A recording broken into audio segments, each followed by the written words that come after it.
Are we recording? I believe so, right? Yes. It's saving to YouTube or to Facebook, so it should record automatically.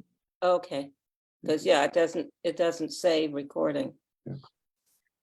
Mine did. My screen lit up. Asked Did it if I mine? was consenting to be Oh, recorded. really? Mine, I Yes. didn't consent to any such thing. Mine did too. Right. Well, hopefully we have everyone's implicit consent.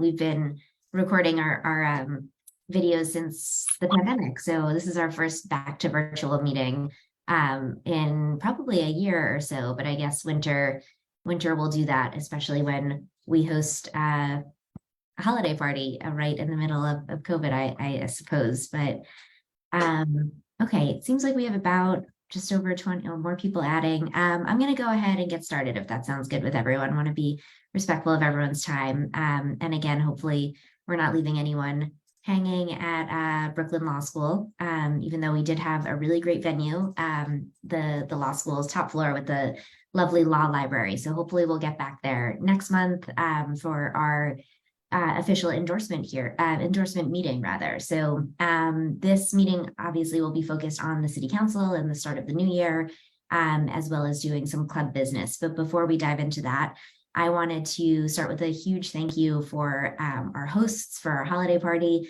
Jonathan and the Kopp family, his two lovely daughters. Thank you so much for opening up your home. It was really a lovely venue, gorgeous views of the city, gorgeous views of COVID with everyone, but that was not your fault. So thank you. And to all of our many helpers, especially want to call out Joan, Karen, Hal, Lynn, Art, Seamus. Thank you so much for your help setting up, and to everyone who brought food. There was so much food. Thank you so much for all of it. I think we had a really lovely time and it was a really packed house. So hopefully everyone had fun. Apologies, of course, for the party favor. For those who got the party favor, that is COVID. We're wishing a speedy recovery to everyone, and hopefully let us know if you need anything. I know a lot of us were not just political club friends, we're also neighbors and real friends. So if you need anything, please don't hesitate to let us know. I'm sure we can get whatever it is you need to you in a speedy manner. So that is the holiday party business. Oh, Joan, yes, go ahead. Yeah, I just wanted to report that I don't have the final figures, but we came in under budget. Under budget. Oh, even better. Yes. Love a party under budget. That's wonderful. Thank you for that. Any other business having to do with the holiday party? Nope. Okay. All righty. Well, we'll look forward to next year's holiday party, and I'm sure the IND dinner will likely be back on. Usually we have our dinners in May, so more to come on that. But in the meantime, I said this before, but for the folks who just joined, we have the newest Democrat in the neighborhood in the form of Steve Bronstein and Ann Swern's grandchild. They welcomed a baby boy to the family, so we're excited for them. And again, sending our mazel tovs their way. Feel free to drop a note of congratulations if you had a second. Let's see what else. Yes, so we do have a great agenda for you this evening, including being joined by council members from the 33rd, 39th, and 35th district.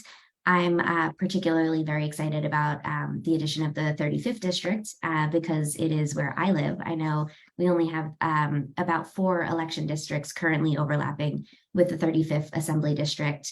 But under the new lines for the Assembly District of the 52nd Assembly District, we will have a whole lot more. So I'm really excited. This will likely be the first time that we are making an endorsement in the 35th Assembly District since our now Attorney General served in that seat back in, I believe, 2013 was the last time that she had that seat. But council member, correct me if I'm wrong on that. But before I pass it over to you, wanted to touch base on the redistricting of it all. So as you all know, last year we struggled with district lines changing every 5 minutes, court cases, all of the things. This year, we have new assembly lines, and the assembly district that they have created for the 52nd Assembly District really does cut off sort of the bottom half and the core of the 52nd Assembly District. So there is a redistricting hearing for Kings County coming up on February 15th, which is a Wednesday.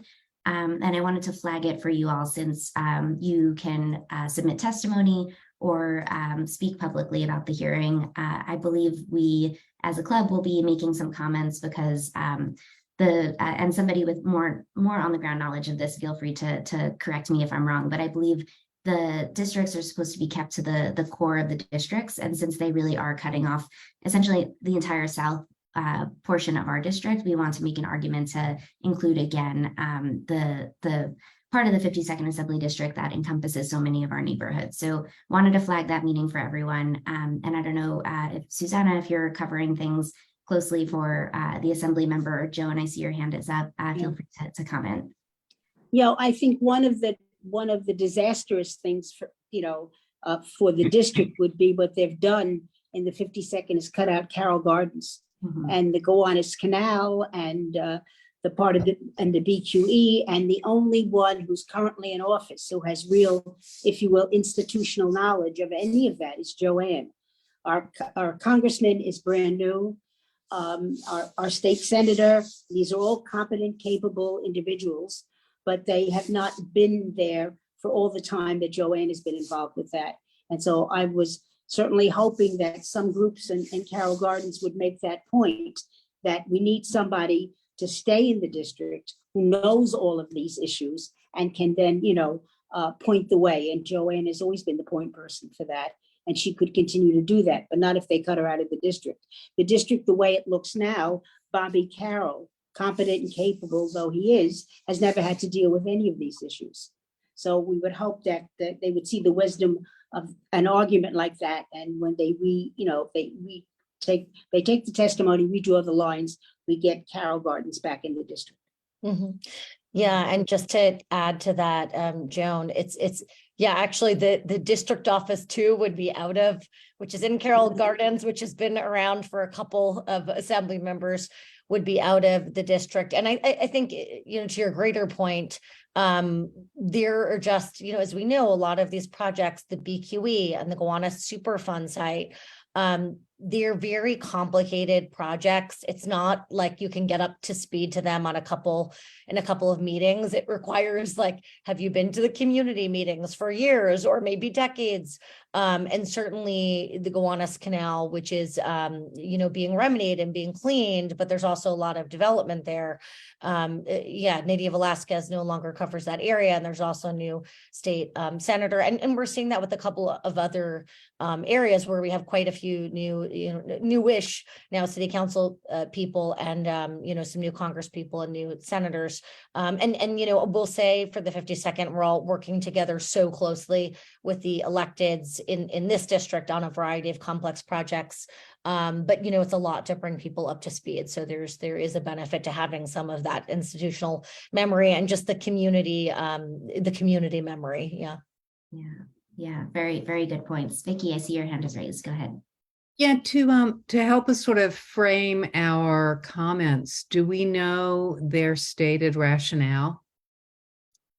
Yeah, that is a good question. I think they don't give a rationale. They just give you a line on a map. They don't give you any rationale. One of the issues that is, longstanding law is preserving the core of the district. And certainly Carroll Gardens and Gowanus has been part of the core of this district for a long time. I mean, Eileen Dugan's office was right next door to where mine is and Joan was. So that's like an indicator. And I talked to the guy who won the seat in 1972, and he said, "Oh, I remember that. Of course, Carroll Gardens was always core of the district." So, we can go back 60 years on the core of this district, at least.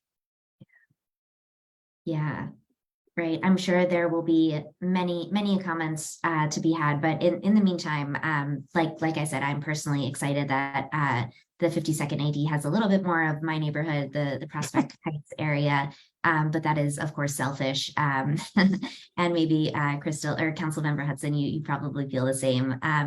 So with that in mind, I did drop the link for the redistricting hearing in the chat, and you can sign up, and I'm sure we will be having more discussions about this in our next February general meeting.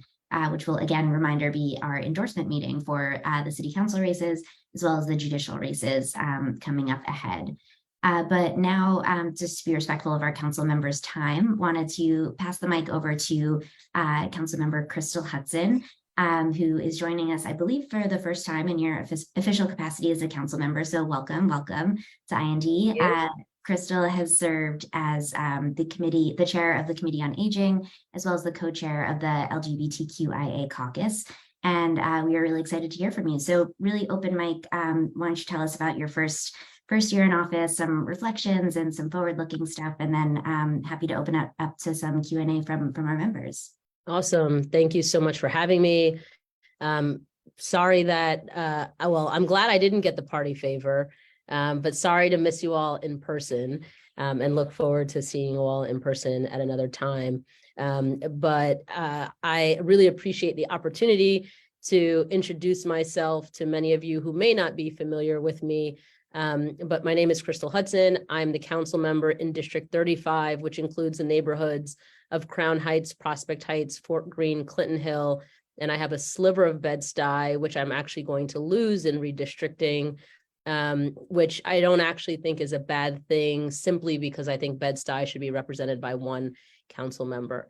But the rest of my lines have essentially remained the same, give or take a couple of blocks in Crown Heights. So I'm really pleased about that. And also pleased that the 52nd Assembly District will be overlapping.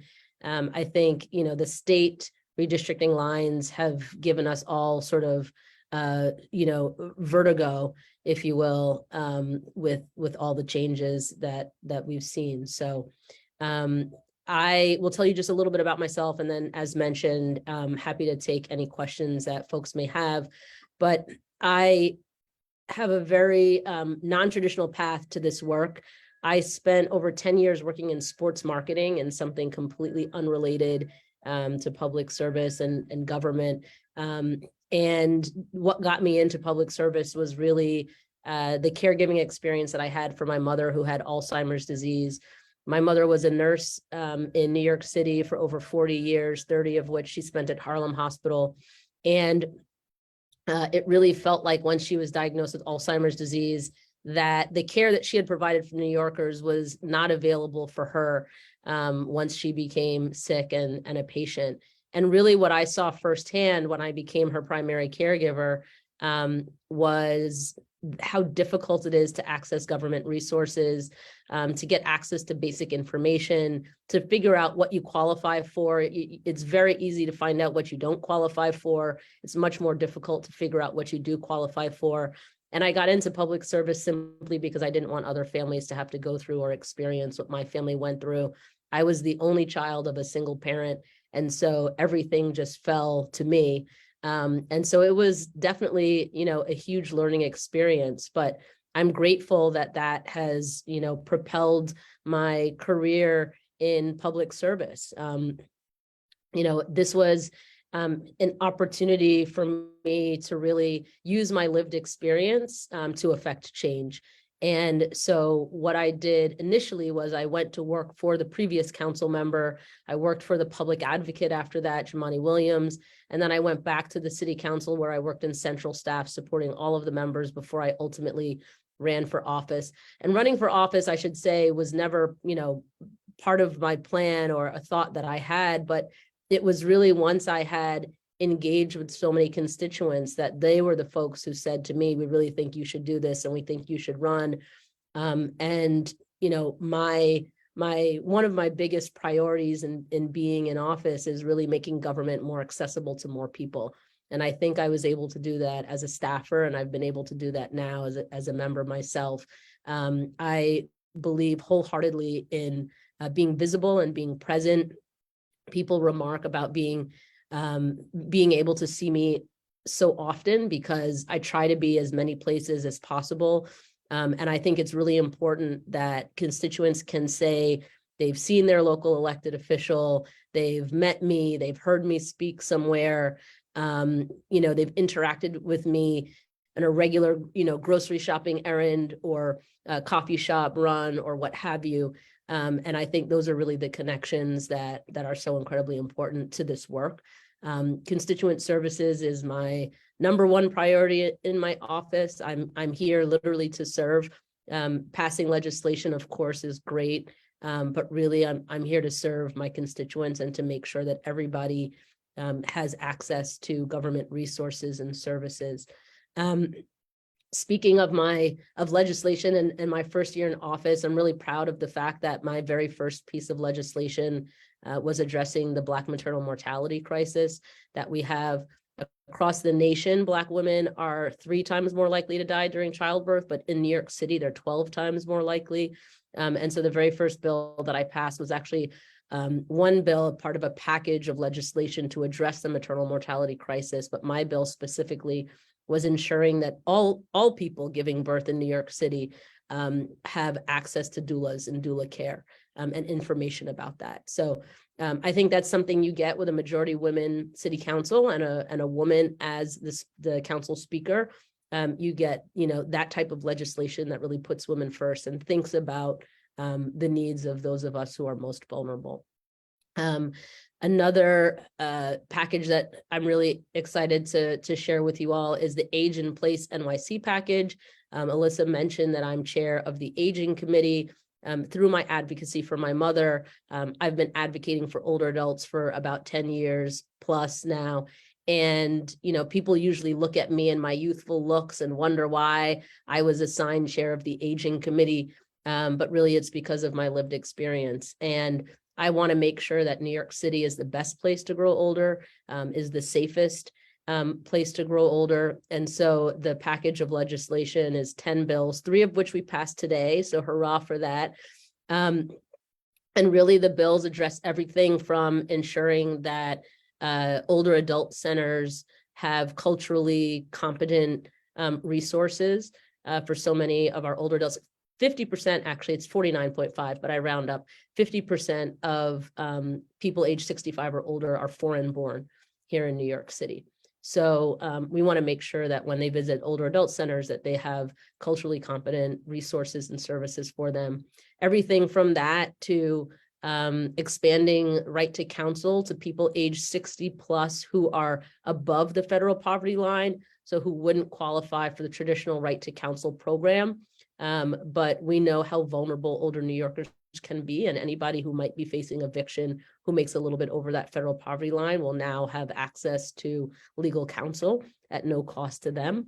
And also making sure that we're distributing information to people about their rights as older adults. So the Department for the Aging will now be mandated to distribute a Know Your Rights pamphlet that shares information with older adults about everything they might be entitled to and be able to access from a government perspective. So those are just a couple of the bills in the package. Really excited that we passed a few of those today. And then looking forward, I'm going to continue to prioritize older adults, community safety, public safety, ensuring that we're addressing gun violence in my district. It's particularly prevalent in the Fort Greene area where we have some of our public housing developments, and then also in Crown Heights. And we've been doing a lot of work around that with our local community members. And that's work that I'm very passionate about and very proud of. And so youth as well, and also housing. We have a lot of residents in the Crown Heights area in particular who are experiencing negligent landlords, predatory landlords, things of that nature. And so housing has also been on the top of our priority list in my office. And hopefully I'll be reelected in June of this year. And so I can continue doing this great work and serving, each one of you. So that's my bit. And like I said, happy to answer any questions that you all may have. And I'm happy to join the club of Shahana and Lincoln and Justin and others that have been able to hog you all for so long. Now I get a little bit. So happy to join that group. You are in good company and you are off to a phenomenal start. Congrats on the bills passing just today. Very, very cool. So we opening up questions broadly. I see hands raised. So since we're back to the Zoom format, if you could just raise your hand and then I'll call on you, or if you want to drop your question in the chat, we could read that out loud. And I know we have a live stream component. So Seamus, if you're monitoring any incoming questions there, awesome. All right, as Joan, take it away. Yeah, first of all, welcome to IND. And Thank you. I do have a question, but I also wanted, I sit on the board of a local nursing home, Cobble Hill Health Center. And we Yes. have an outstanding Alzheimer's unit. And on behalf of the board, though I haven't checked and I'm sure it's all right, we would cordially like to invite you to come and see what they do Oh, there. wonderful. It's an outstanding program. It's gotten reviews nationally, so we certainly would listen to your chair of I would aging. love to visit. Yes, And I'm so familiar we'll- with the center, so would love to come Good, back. very good. So we'll follow up on that. But my question is, I'm not only a retired assembly member, but my first career was in education. So I'm a retired teacher and I currently get my health insurance as a retired teacher in New York City. And for the last year and some months, there's been a back and forth between the mayor and unions and suits.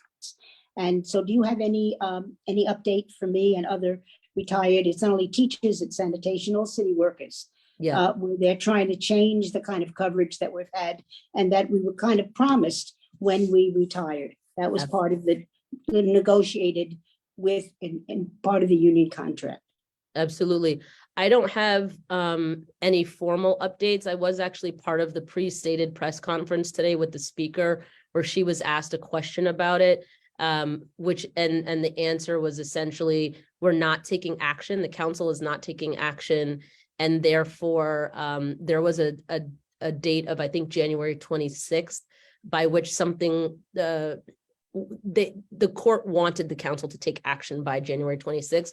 We will not be taking action, which I believe essentially will mean that the MLC will, and the administration will have to figure it out. But I can say, as chair of the aging committee, and certainly having had the experience that I've had with my mother, I wouldn't want to do anything that would detrimentally impact older adults and retirees getting access to quality healthcare.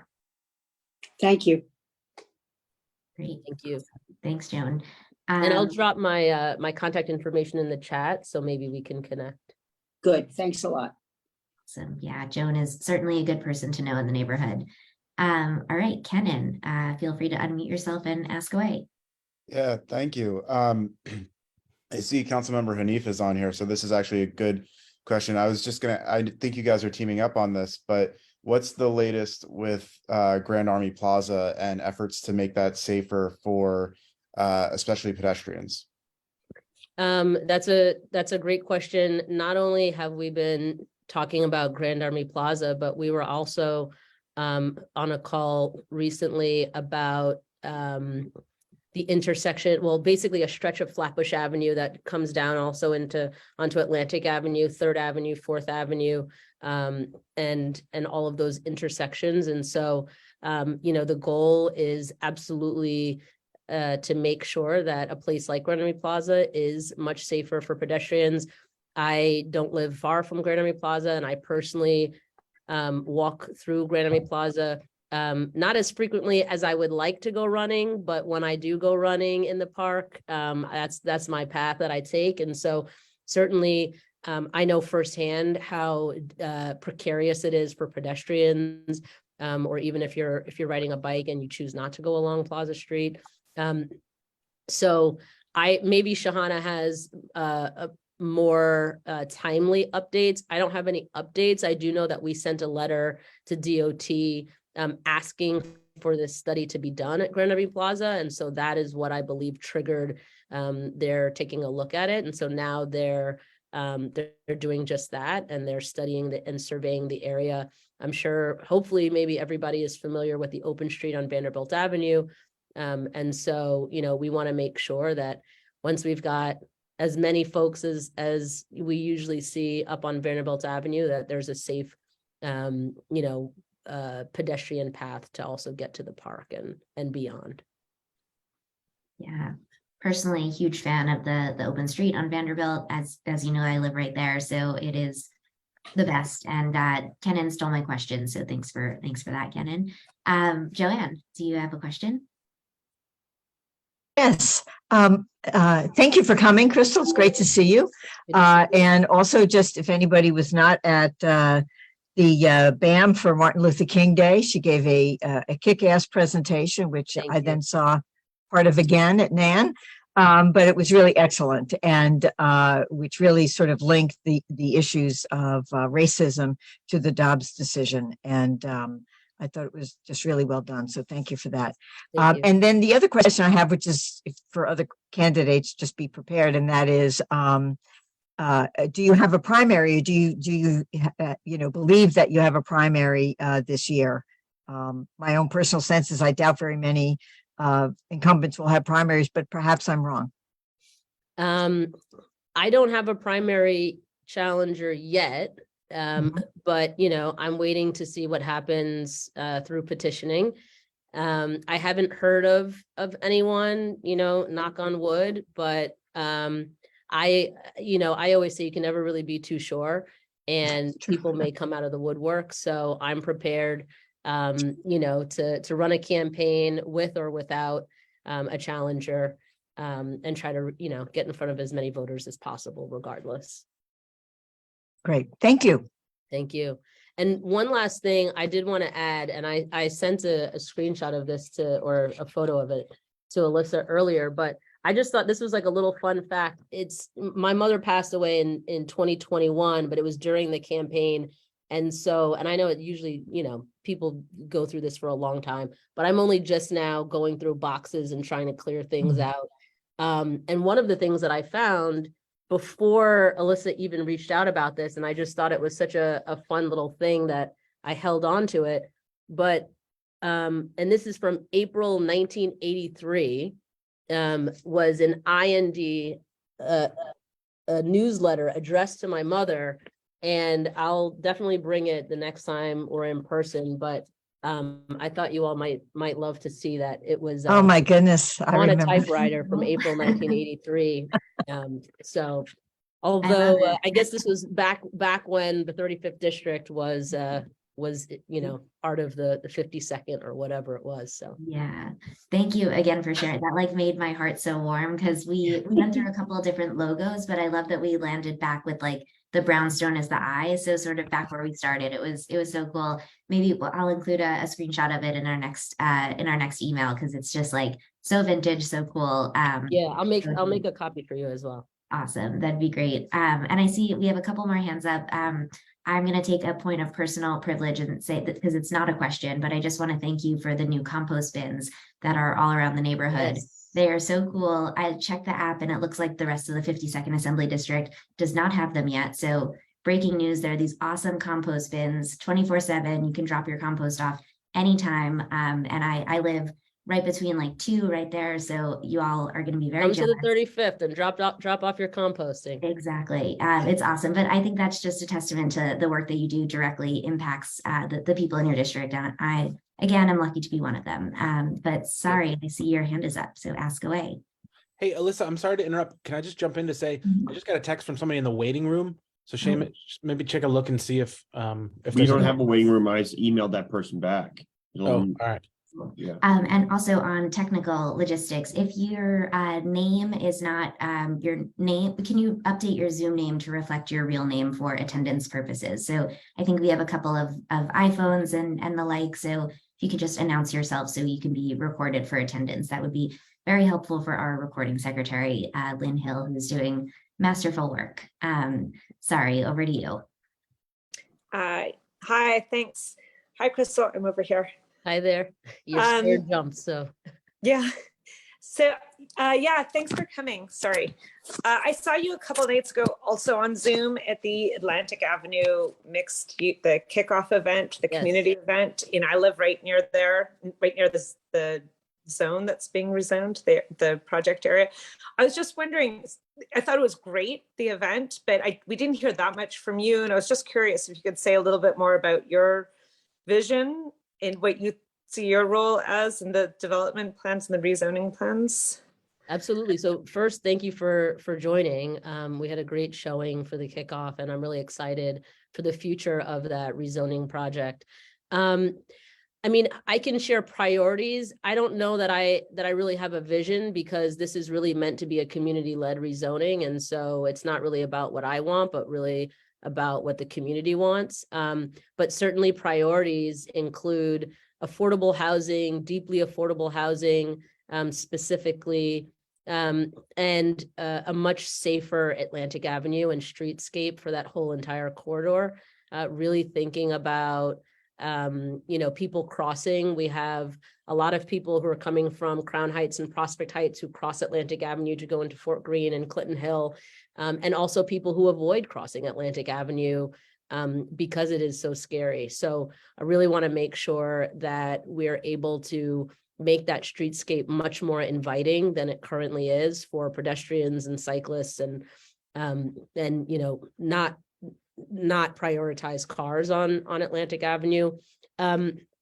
Also thinking about sustainability and how we're greening, our future, and thinking about both in terms of the landscape and the streetscape, and also any new development that may come to be, how the materials that they're using and things like that. Those are some of my top priorities. And I think as far as my role, really I'm sort of a convener and facilitator, and making sure that we do our very best in terms of outreach and trying to get as many people as possible to come to these meetings. Over the next few months, we're going to have about a dozen public meetings. And so, I hope we have as many people in the end as we have in the beginning. And so, certainly could use your help in making sure that you're informing neighbors and friends to show up to those meetings as well. And thanks again for being there. Yeah, we can definitely be a resource for that if that's helpful. So thanks for flagging that. Art, I see your hand is up, and I hope you're feeling okay. Yes, thank you so much. I apologize for coming in late. No worries. And I didn't want to interrupt the process of the meeting, but I just wanted to find out if the nominations were taking place for yet. Yes, so for executive board and officers and stuff like that. No, we're right now at the hearing from our council people part of the agenda, so you haven't missed anything yet, but we'll get there in just a little bit. Sorry. No problem, not at all.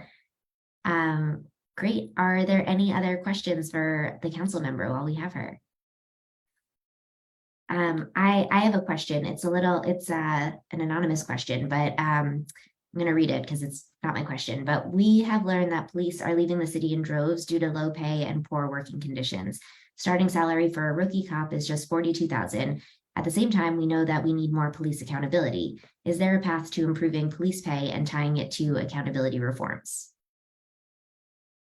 Tying police pay to accountability reforms, I mean, that would be ideal. That's like a, best case scenario. I've always said, and this is, probably not the most popular opinion, but even when it comes to accountability, and, I think we spend close to half, depending on the year, but there was a New York Times article not too long ago that said we spent about $500 million on settlements with the NYPD. And I thought, well, if that was coming out of the pension plan, certainly, actions might change.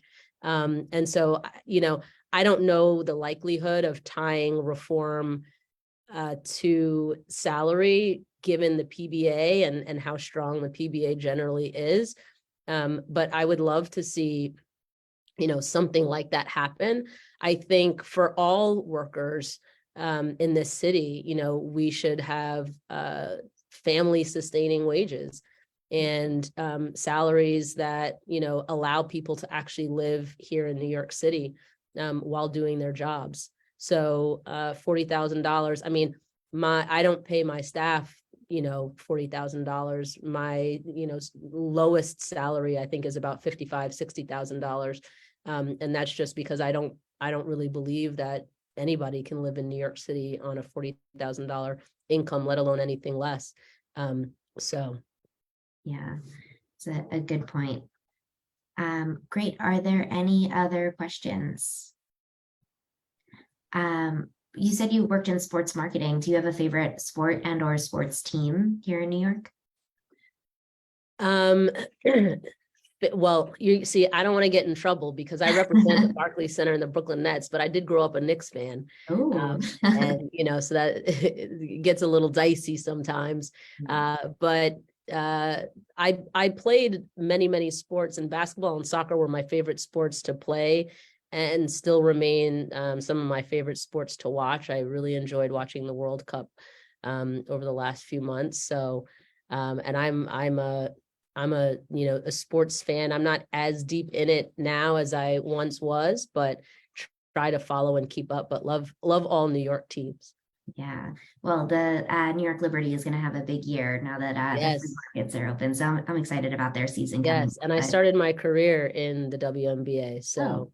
definitely a big Awesome. fan. That's great. Cool. Well, thank you again so much for joining us. You're welcome to stick around. So as we discussed, next month, we'll be having our official endorsement meeting. And if you're still running unopposed by then, we will list you as a candidate, and we'll see what the endorsement pans out as. But considering we have no opposition, hope to see you again soon. Awesome. Thanks again for having me. I am going to stick around a little bit to hear Shahana, but I really appreciate the opportunity, and it's great seeing everyone. Thank you. Yeah, thanks. All right, and perfect transition. Hello, council member. Hello, it's good to see everybody. Likewise. So similar format, just going to toss it over to you to sort of give some reflections over your past year. I know you're the chair of the Committee on Immigration, and there's been a lot going on in that department. And you're also, of course, the co-chair of the Progressive Caucus. So yeah, reflections, what you're looking forward to, some milestones.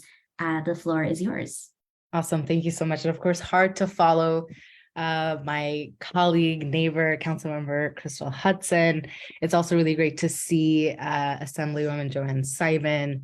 We'll be hanging out tomorrow morning doing a walkthrough of the 9th Street corridor in Gowanus. There was a tragic death, cyclist killed by a box truck driver, and that has really mobilized a lot of our community members, constituents, cyclist community to really demand immediate improvements on the 9th Street corridor between 2nd, 3rd onwards. So looking forward to that work. And we'll just say off the bat that pedestrian safety, cyclist safety, and ensuring that our streets are taking into account the diversity of users is critical, and has been the single issue that we hear about on any given day.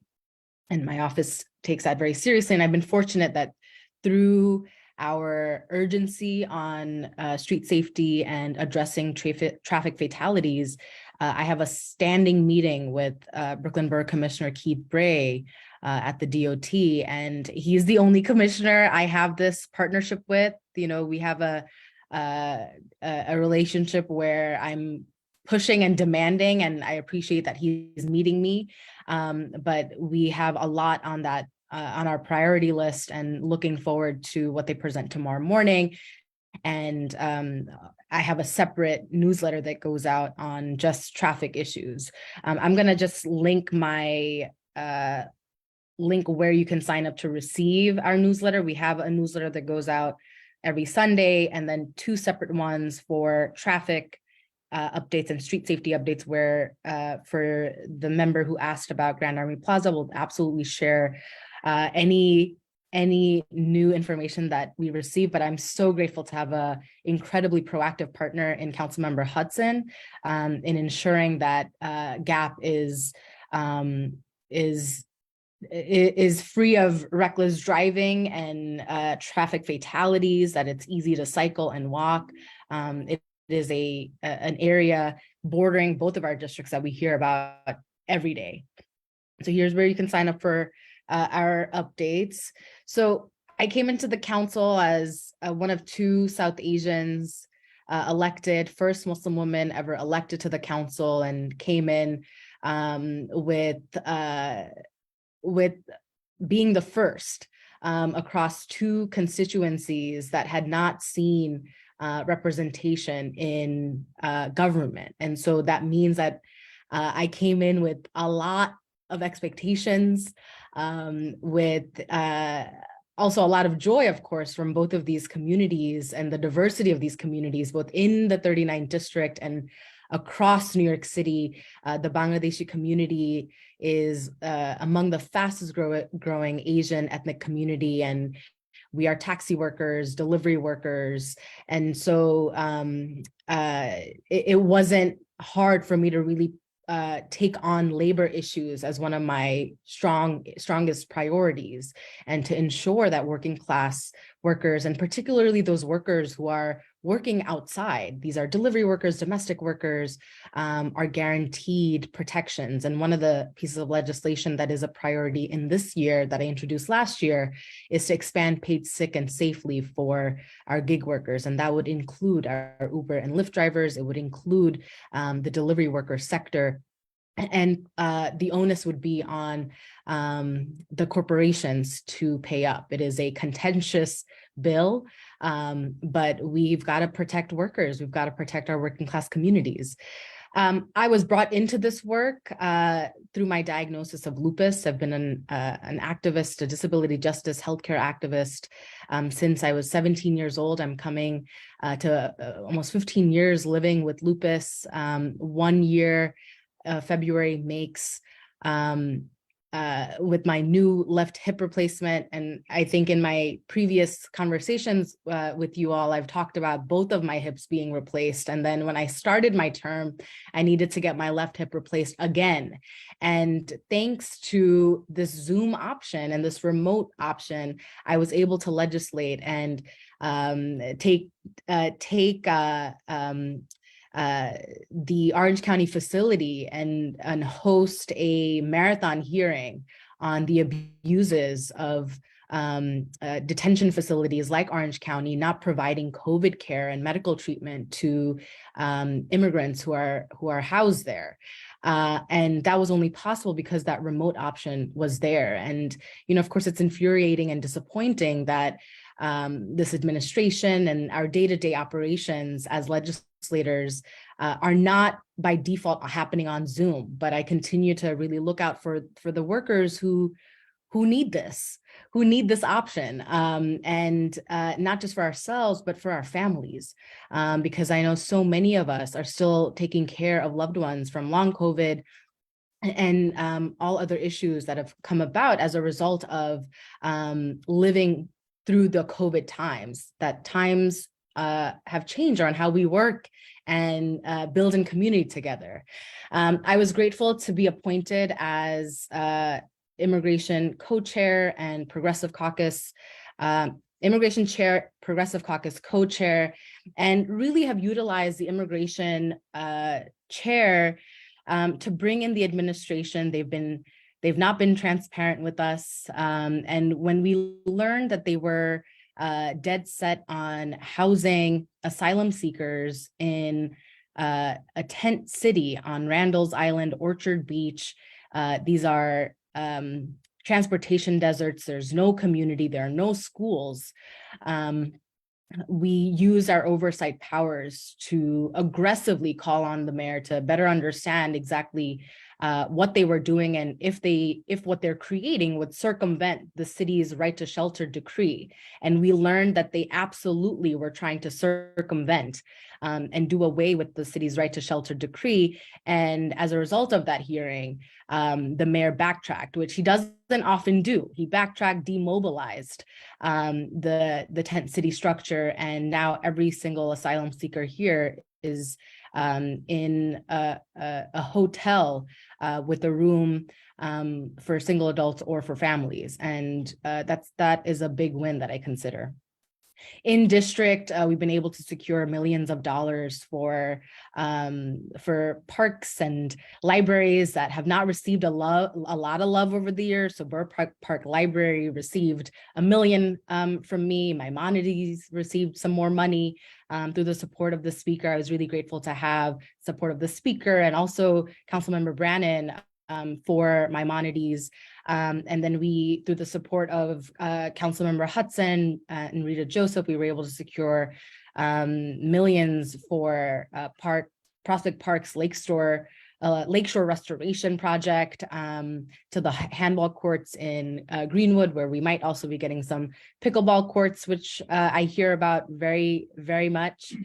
And citywide, we were able to secure $10 million for childcare for undocumented families. We know that the state had passed funding for childcare, but excluded undocumented families, and working collaboratively with Councilmember Tiffany Caban and the comptroller, we were able to bring in this very necessary investment for undocumented families. And then, of course, to see the expansion of the Abortion Access Fund go from $250,000 to $1 million was a big priority. And I'm so happy that we were able to bring in that commitment. And what that means is abortion procedures will be covered, and practical support, which includes childcare, room, food, will also be covered. So to go from $250,000 to $1 million, this is the most that any municipality has secured for abortions, and all that comes with receiving that procedure. So that is a huge budgetary win. And I also helped secure money to create the first ever worker cooperatives for language access, and expanded funding for adult literacy programming across our city. So really excited by those wins, and I'm looking forward to what's ahead, our legislative priorities. I think many of you have been a part of this work to mandate and make composting universal in the city. This was supposed to pass in the last year, but once we met for that follow-up meeting, they were like, we need to do an environmental study. And so the study is underway, and I'm so happy to have a champion in sanitation committee chair, Councilmember Sandy Nurse, who is aggressively pushing. We've got some activities, actions coming up to really push the mayor. We're happy that Queens is being piloted for composting, but they haven't been open with us around what the next steps are around here. We want to see this. We want to see composting available to everybody. Everyone should be able to have this in our fight for a climate just New York City. And then, of course, the second one is to expand paid sick and safe leave. And the third is trying to secure an immigrant workers' bill of rights. We know that many of our asylum seekers right now are stuck. They're stuck in limbo. Though Councilmember Gail Brewer and I have pushed our federal partners to fast track to push ICE and those federal agencies to fast track work authorizations, we have seen no movement. And so right now it is imperative that the city have clear protocol where immigrants are working so that they know what their rights are. And I support, of course, Councilmember Tiffany Caban's bill that requires just cause for termination from a job place. And so those are the three pieces of legislation that are priorities, but also within the Progressive Caucus, we've released a slate of 20 pieces of legislation. Some are Councilmember Hudson's, Lincoln, who I know will be on soon. It represents the diversity of our members, the top being banning solitary confinement, fair chance for housing to ensure that formerly incarcerated folks have access to homes is important. This impacts Black and Brown communities. This ensures that these folks have a second chance. And so really proud of the slate of legislation that we've put forward, and excited to fight those. And so when any of those legislations are discussed or in the news, or there's a rally hosted by the co-prime sponsor, I'm there. I like to show up and support them. And then I'll just finally wrap up because I'd love to take some questions.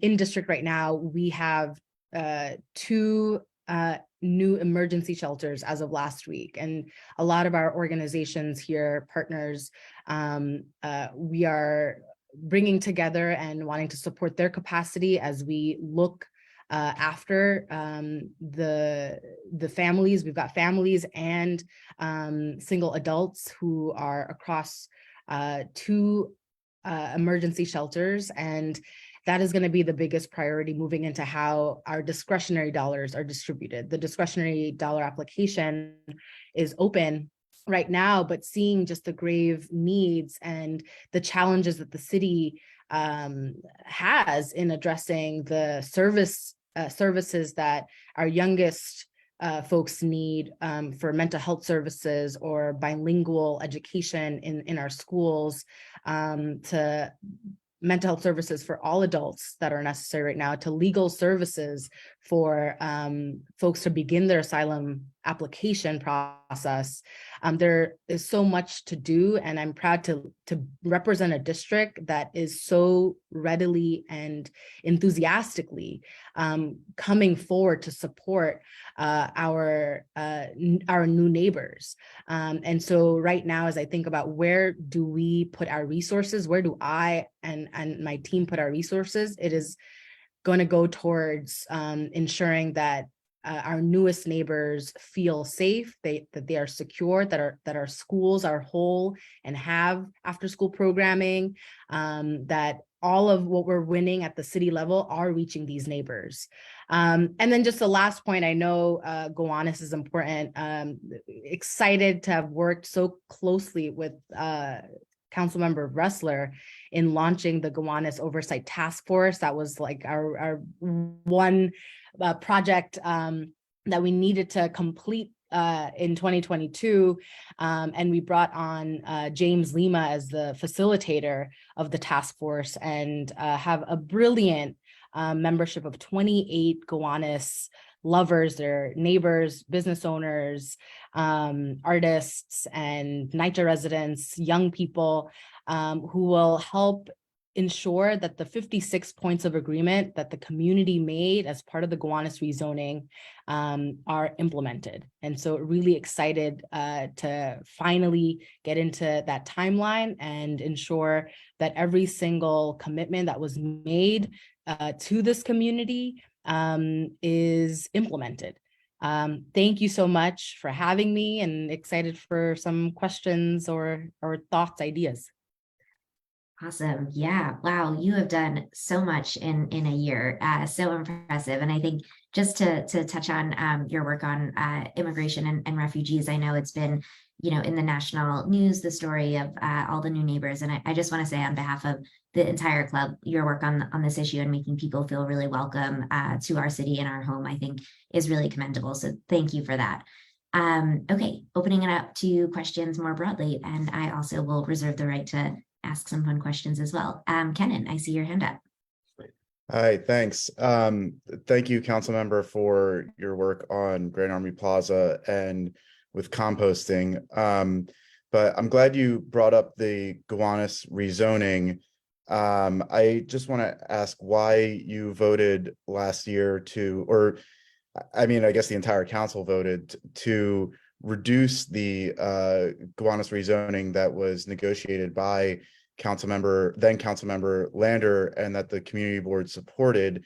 According to reporting from the city, this slashing of the zoning is going to result in dozens fewer units and fewer affordable units. And I think just given the the general call from the mayor and the governor for more housing units and of housing inventory, why you felt that was appropriate. Thank you for that. Well, first, I just want to debunk this myth that the Gowanus rezoning that was passed was slashed. The Gowanus rezoning as is intact. So we still have the 3,000 affordable units that were won out of the 8,000 units that are coming into Gowanus. This was a very challenging decision for me. The priority I had going into this, of course, is and will continue to be affordable housing, but in a section that also includes manufacturing. And what we've noticed and what I've heard from our manufacturing industry in the district is that they're being chipped away. And so right now, my push with colleagues like Sandy Nurse, Jen Gutierrez, and others, including Alexa Aviles, of course, has been how do we build homes while also preserving good jobs and ensuring that we are simultaneously creating good jobs for the people who are going to move into these neighborhoods. And so I landed where I did because of the communication I had with our neighbors in manufacturing and the constituents in that corridor and the applicant themselves. And we landed somewhere where we all were okay with. The fight forward now with the support of Borough President Reynoso is really this conversation about our manufacturing industry and good manufacturing jobs that should be available and accessible in the neighborhoods where we are, that are already within or adjacent to industrial business zones. And we'll see some growth in housing. I guess if I could just follow up on that, I mean, I'm reading the city article and it looks like one of the lots was in. I think you're breaking up a little, Kenan. Sorry, wouldn't the new housing also produce new jobs? So how do you balance that between the manufacturing jobs that you might lose versus the new homes and new jobs that might be created, for example, through things like doormen, supers, retail, ground level retail, and that sort of thing? Well, this project is bringing affordable homes. It was a very small project compared to some of the larger projects that have come forward in the council. So I want to be cognizant of that. Moving forward, as I'm still learning and studying past rezonings and speaking with members who have dealt with manufacturing within projects, we are looking forward to putting out our vision around what good land use development will look like. What is community engagement in districts, again, that are within industrial business zones or adjacent to IBZs. I don't think one vision fits every single neighborhood nor corridor. And I'll continue to look to engage all of our stakeholders adequately and sufficiently, but I'm looking forward to putting out something that is more publicly, that publicly clarifies exactly what our vision will be. And part of that vision does include preserving manufacturing while also building homes. It's a tough balance to strike. It is a tough balance. This is a hard position. And I think this will continue to be a complicated part of being a legislator. And I am asking for more tools to feel supported as I make thoughtful decisions, because the way in which we're addressing the housing crisis is with a corporate real estate developer way. And so I want to acknowledge that. I come from a tenant organizing background. I was a public housing tenant organizer where we've seen housing get built, but who did it benefit? Certainly not them.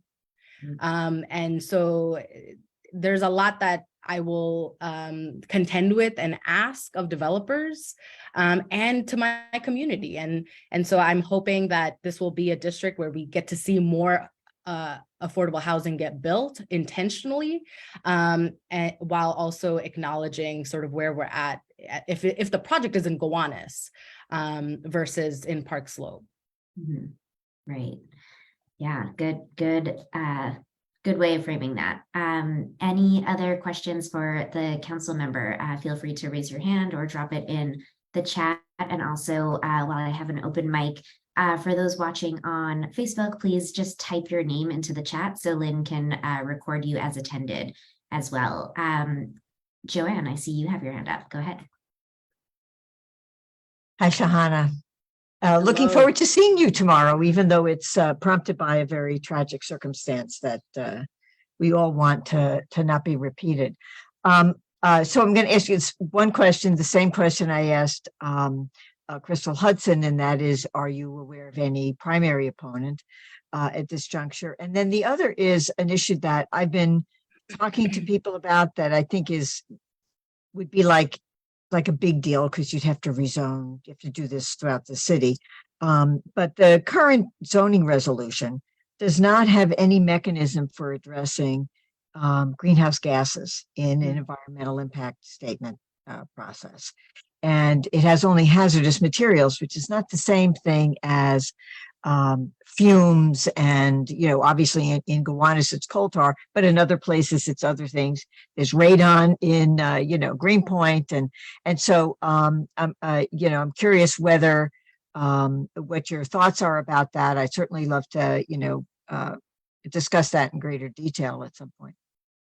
Thank you for raising that. I certainly want to learn a little bit more about what at the city level we can proactively do, or how we can collaborate on, if that's a letter or any other action. But I'm very open and willing to learn more about all of these processes that have to be included when we're dealing with land use or rezonings. So please feel free to include me. Thanks, because it does sometimes come up with, like a lot of the buildings in Gowanus, for example, the new rezoning area, are kind of by default can be using fossil fuels. And I know we have the new buildings and the electricity, but yeah, I don't trust that will actually happen. And since we have no way of measuring impacts to climate, really, I think it's something that we all need to look at going forward. So I'm looking forward to talking with you more about it. Thanks. So as of yesterday, when I checked the candidates who filed, I do not have an opponent as of yesterday. Great. Great, thank you. Fingers crossed for you that it stays that way. But we look forward. I mean, I believe in a strong democracy. I want to do good by this district and continue to learn and thoughtfully support the voices and communities who've been left out of our democracy. So welcome, challengers. But yeah, it would be easy to not have one with the load of work that we have forthcoming in this year that I'm super duper excited about, and looking forward to engaging our communities in district and of course also citywide. Yeah, I'm just thinking about it logistically because we wouldn't have time to hear from them before our petition, which starts on February 28th. So we'll cross that bridge when we get to it. I actually had a question for you, since you mentioned libraries and discretionary funding for the libraries. I personally am a huge library fan. I love my library central branch. I know there are many branches across the 52nd Assembly District, but I am worried. I think I read in the mayor's budget proposal, there was like a huge cut to library funding, and many of the other sort of not only quality of life. 14 million, please. What was that? 14 million. Yeah, that's a lot of books and staff pay and all of those things. So I know you're also passionate about libraries and sort of community centers. Can you speak to how the council is going to sort of push back against that? So the council is already pushing back on the preliminary budget that was presented to us. And I know that the speaker put out an announcement, and the Progressive Caucus has also put out our initial just refusal of this budget, that we cannot be a city that cuts libraries and further cuts education and the public school infrastructure, and also cuts CUNY. So I am proud of the initial response that I've seen from the speaker in pushing back against those egregious cuts, and look forward to the fight ahead to ensure that we win budget justice, that we are securing and strengthening investments, deep investments to our libraries, that we are not operating in this austerity budget mindset that says that we have to pull money away from our social safety net infrastructure, including libraries.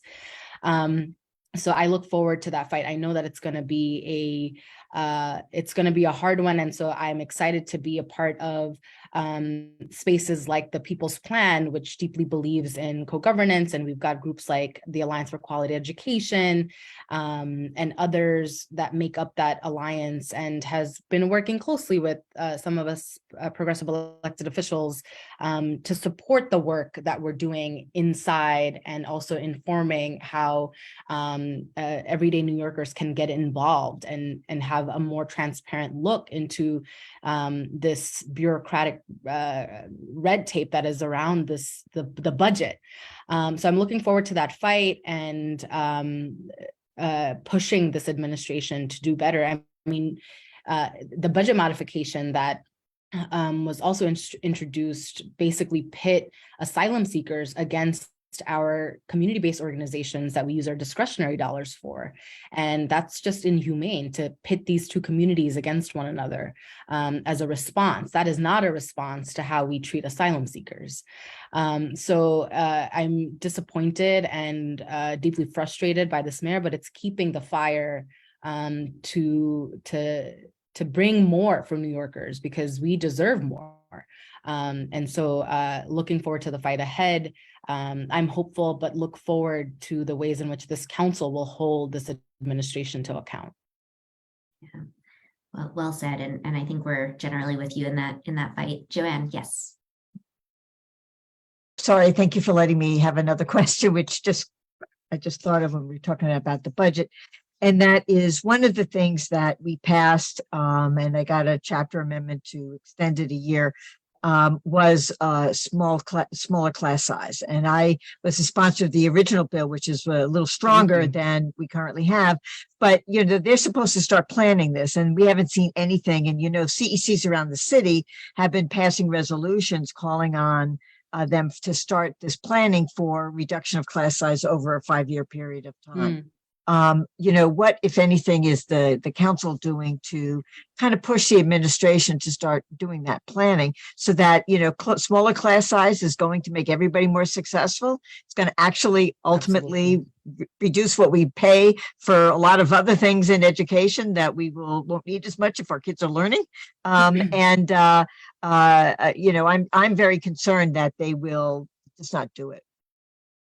Yeah, that I share your concern. I will have to get back to you on where the city council and namely our education committee chair is in leading this. I'm a part of the education committee, and I know that she supports smaller class sizes. And so I will absolutely do that follow up and make sure that we're on top of that this year. Great. Thank you. Thank you. No, thank you for that.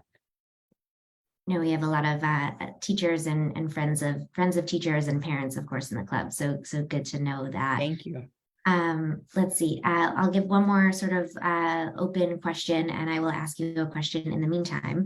I was super impressed by the pay transparency bill that the council was able to enact last year. And when I'm not working on IND and political club stuff, I have a real job and I work for a tech company, and we took the pay transparency law very seriously. And we actually rolled it out across the country to remote workers as well. So the city council sort of set the standard for us, and we're really proud of the way that we've not only complied with the letter of the law, but the spirit of the law as well.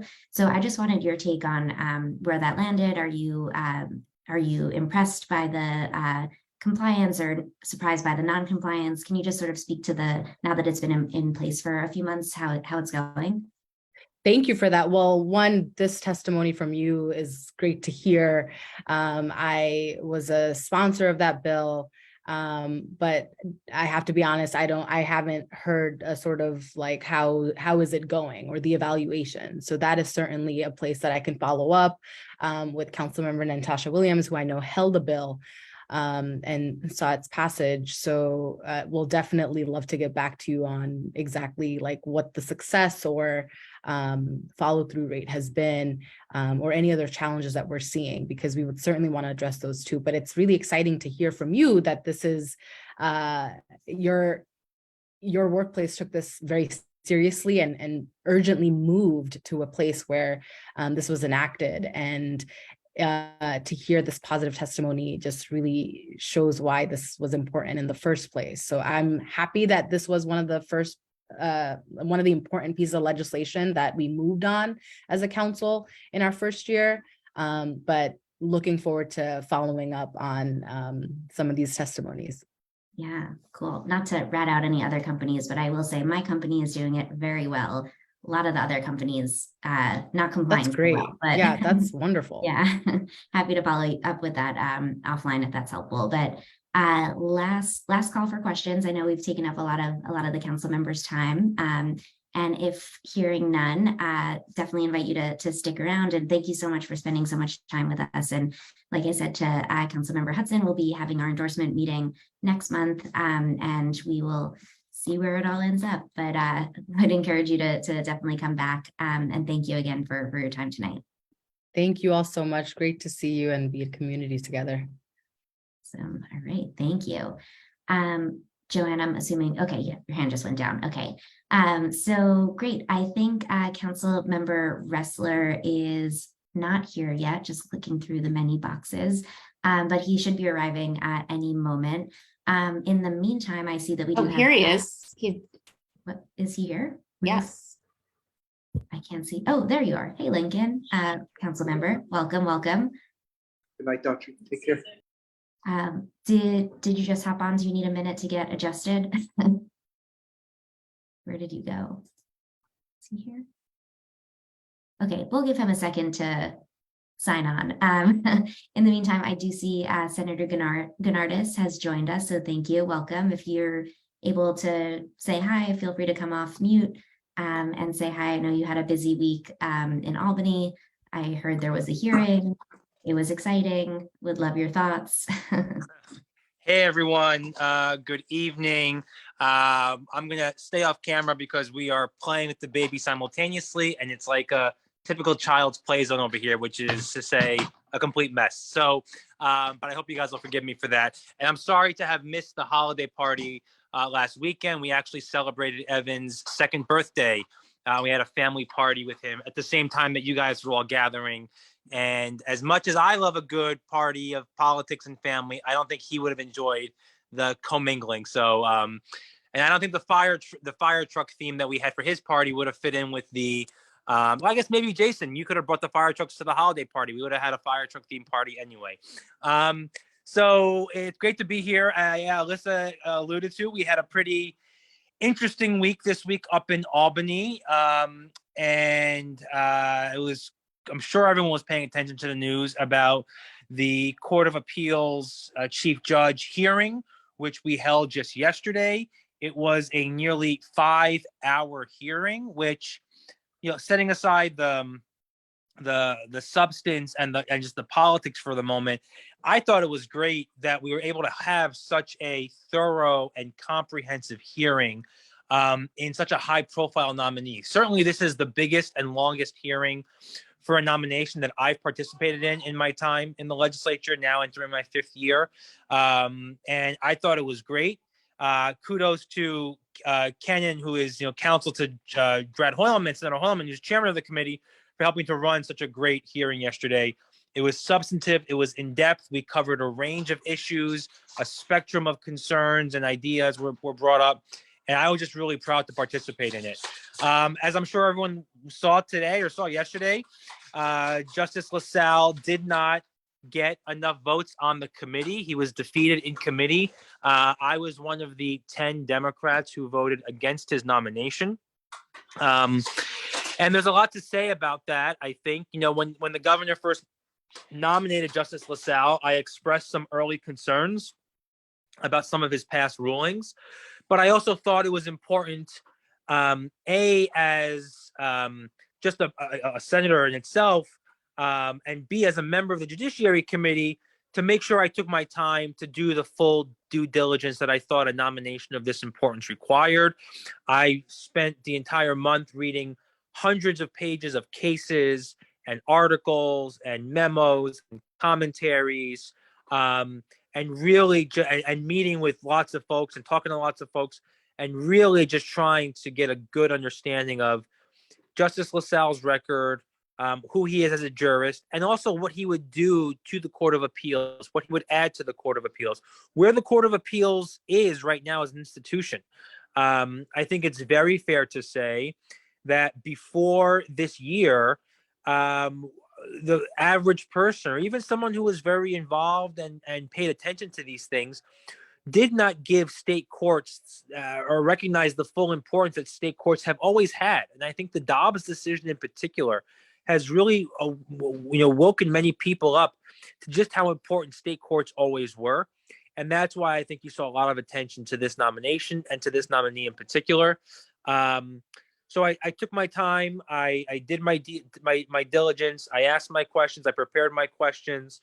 And at the end of the day, while I thought that Justice LaSalle is a good person and a decent person, and certainly an accomplished and credible and qualified judge, I did not think that his nomination was appropriate for the Court of Appeals. I don't think he is an ideologically driven conservative, as I thought some of the rhetoric out there painted him out to be. I think there was some mischaracterization and some unfair characterizations of his record by some individuals out there. But at the end of the day, my ultimate conclusion was that he was not an ideological conservative, but a judicial conservative. And by that, I mean, I feel that he had a very conservative view of the law and what the law can do and what the law should do. And especially for a position like Chief Judge of the Court of Appeals, and a Court of Appeals that is right now tilted towards a more conservative leaning bloc, I think we need someone with more judicial imagination and more judicial ambition. If you read my statement, you saw I kind of made a baseball analogy. We often think of judges as umpires, calling balls and strikes objectively. And that's a really, really imperfect analogy, because it's not so much the ability to call balls and strikes, but how you define the strike zone. That really is the whole ball game. And I think in this case, Justice LaSalle has a very narrow view of the strike zone, and these times call for a different take. So I voted no. As far as the state Senate or the Democratic Conference is concerned, we have a process in our House that all matters go through committee, and that only things that make it through committee, whether that is legislation or whether that is a nomination, only those things that pass committee can be brought to the floor for a vote.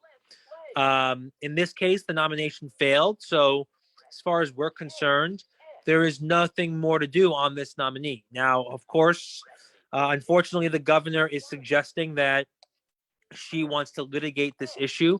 And it's her position that the state constitution requires the full Senate to actually vote. We've never been in these constitutional waters before. This is uncharted territory. And she has threatened to sue us over this. So I don't know how this is all going to end. Stay tuned. It certainly is a very interesting and exciting time, I suppose, to be part of this world. But I really hope and I wish, for the sake of everyone, for the sake of the governor, for her agenda, for us, for the state, and for the courts, that the governor reconsiders her position and finds another nominee that is better suited to this moment. And that's certainly what I'm going to continue to advocate and push her towards. I said a lot there in just one breath. So I'm happy to pause and see if anyone has any questions or comments about the judge or the nomination. Awesome. Well, thank you, Senator. We do have a question in the queue, but before that, just on behalf of IND, happy birthday to Evan. And you missed a fun party, but you also missed the fact that we had an accidental super spreader event, and a lot of us have COVID now. So it's best that you didn't make it over to the party, and hope everyone over there is healthy and safe and had a great party. Jason, I see you have a hand raised. Go ahead. Sure. I just want to say a word about the sort of process which the senator mentioned. And I some people on the committee came out and announced kind of their intention before the hearing, which is their prerogative. But I did see Andrew taking some flack online for saying, I want to have the hearing. I want to see what this is. I have my concerns, but I'm going to hear it out.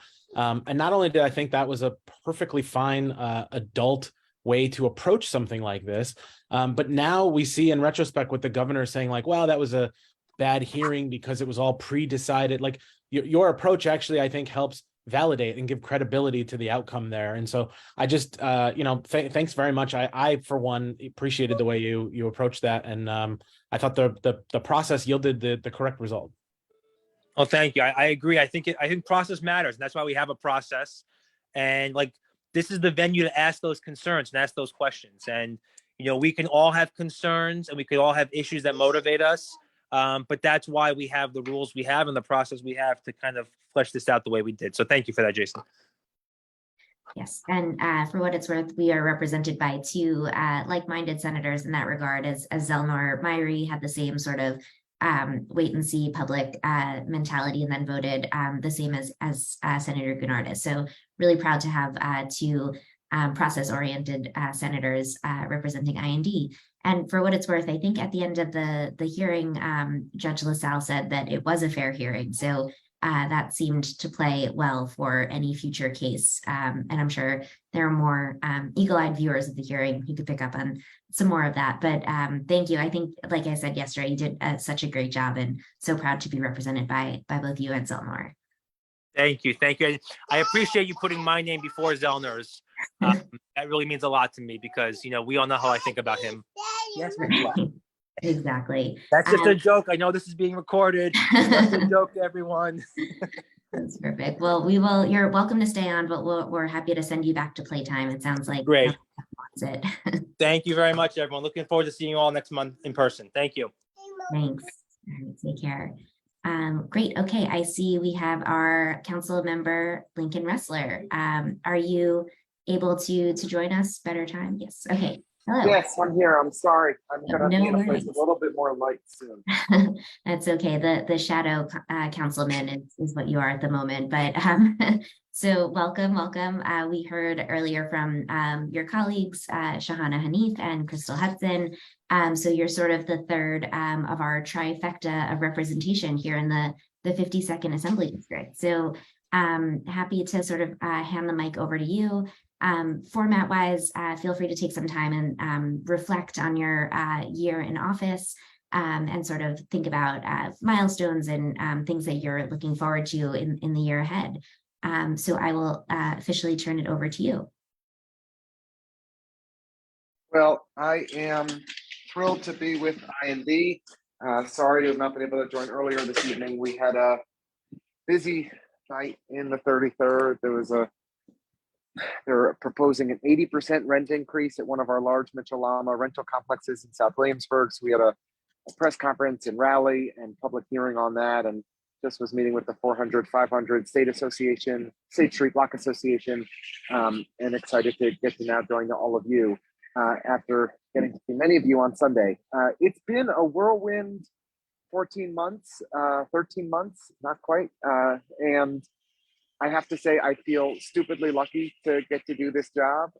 It is just an awesome privilege to represent the neighborhood where I grew up and the community that helped to raise me. And I am really loving the opportunity to help set the priorities of the office and push the issues that I think are most pressing. We've centered climate justice on our agenda and put forward a climate action roadmap for District 33 that includes 50 distinct organizing initiatives, pieces of legislation that we're undertaking around District 33 to try to drive down carbon emissions from our buildings, our transportation, and our waste, to prioritize development of new renewable energy and maximize investments in resiliency and green infrastructure and more park space. We, as a part of that, launched a major tree plan where we're planting 3,400 trees, filling every available street bed in District 33 to not just improve air quality and address stormwater runoff, but and the heat island index, but to improve the quality of life of our neighborhoods, because trees are not just kind of some of the best climate infrastructure we can invest in. They also make for much more pleasant places to live and work and spend time. I've had the opportunity to co-chair the Progressive Caucus, which has been a lot of fun working with Councilmember Hanif, and we've put together a bold legislative agenda that we're pushing and trying to build stronger cohesion among progressive council members in the budget process this coming year. We are really excited about the work that we're doing legislatively in our office in the council. I'll mention a bill that we introduced today that I am incredibly excited about. Is that my squeaky background, Judy? I apologize. I'm trying to get to a quieter place. But a bill that we introduced in the council today to try and address public corruption. We unfortunately have a totally unacceptable revolving door of the most senior public officials in the city of New York leaving their jobs on a Friday and becoming lobbyists on Monday, and lobbying the very same people that they hired, that reported to them, that they were in the trenches with in local government. It's wrong. And the swamp that is Albany has more restrictive policies to prevent people from lobbying when they leave local government. And so what we're proposing in our legislation, we already have a dozen people introduce it with us as co-prime sponsors, is that every senior official in the city of New York, who has significant policymaking discretion, so the top 2,500 or so senior officials, people like Jason Shelley, they would be banned from lobbying or appearing before city government for 1 year after leaving government, and 2 years from lobbying or appearing before the agency where they worked, in this case, the fire department. But for the most senior people, for agency heads and for senior staff in the mayor's office and the city council, we would impose a 2-year ban on all lobbying and appearing before city government after leaving office. And we have legislation that would apply to elected officials as well, to implement a similar 2-year ban on appearing before lobbying city government after one leaves office. And I can say I worked in the mayor's office. I saw the kind of insidious influence that lobbyists could have up close. I've seen it in the city council, but nothing upsets me more than people who should be operating with integrity and advancing the interests of the people of the city of New York, but instead are organizing, preparing for their payday in the lobbying sector when they leave. And our bill would close these loopholes and really end the revolving door once and for all. So we're really excited about that. And I will just close in saying I have the deepest respect for IND. You all have been tremendous partners and are individually people that I look to for policy guidance, and I've really enjoyed the opportunity to work with the leadership of the club over many, many years, and I just want to especially thank Joanne and Joan for their leadership and support and partnership. And happy to take any questions or provide any information that I can that might be helpful or of assistance. Awesome. Well, thank you so much. I look forward to see the Jason Shelley ban come across as a bill. That's how we pitched it to the press. They ended up writing a different story, but That's perfect. I hate lobbyists. I'm the last person who would do this. That's great. Well, we're opening it up for questions now. Again, feel free to use the raise hand function or type a question in the chat if you're watching on the live stream. Joe. Thank you for noticing that the state has a very strong law against such practices and has for quite some time. We're trying to catch up with you, Joanne. That's the goal. Exactly. Thank you. All right. Joe, feel free to take yourself off mute and ask away. Thank you. Welcome. I just got your newsletter, and I was pleased to see the story about the staff at the PS 261 that I think was discretionary funding for libraries, and it came up also with Shahana. We're big fans of libraries, and you may know Joan Millman was a school librarian before she went into show business, and The mayor has just, a really, I think I said it's $14 million of cuts to our city's libraries. So just anything you could do to make sure libraries get money, not cuts, would be appreciated. There's also the issue of, and just put some more things on your radar screen with libraries. A lot of schools, probably some in your district, don't even have school libraries.